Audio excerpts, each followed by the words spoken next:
So you've probably already heard that Destiny was caught allegedly speaking with an underage person. Now, what's even more shocking than that is the fact that he seemingly admitted to having improper videos of this underage person saved to his computer. What's even more shocking than that is the fact that his excuse for this was, I don't even know if I'm allowed to delete it, really, because the police might need it. And isn't that like destroying evidence? So really pathetic and sad claims. And it's so sad to see someone who, like, at once upon a time was this top respected debater, really reduced to this.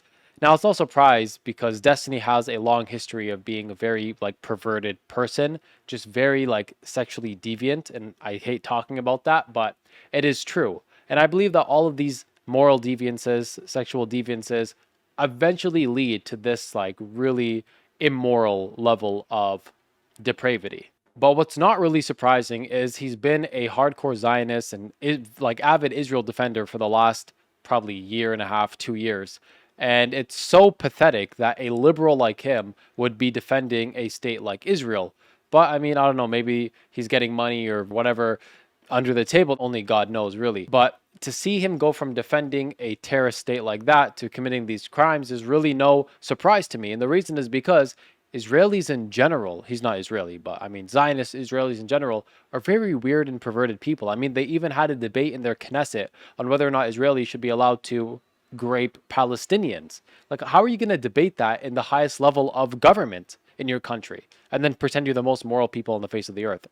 What's even more insane is the fact that recently an Israeli government member, an Israeli government official who was kind of like the head of cybersecurity for Israel's government, was caught trying to meet a 15-year-old girl in Nevada, in Las Vegas. He was like, let's go to Vegas, let's party, let's really, really make the devil happy.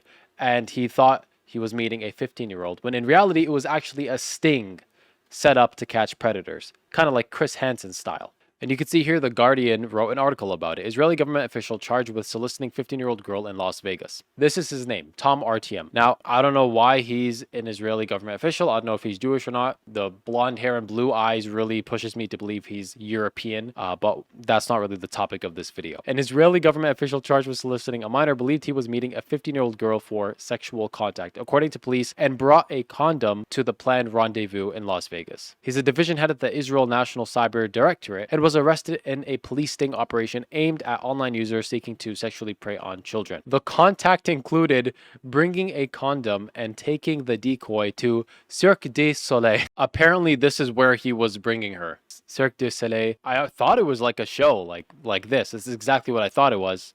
Apparently, he brought her to this kind of show. I don't know what he was planning on doing, to take her to see some acrobatics and then whatever else. And you know what's insane?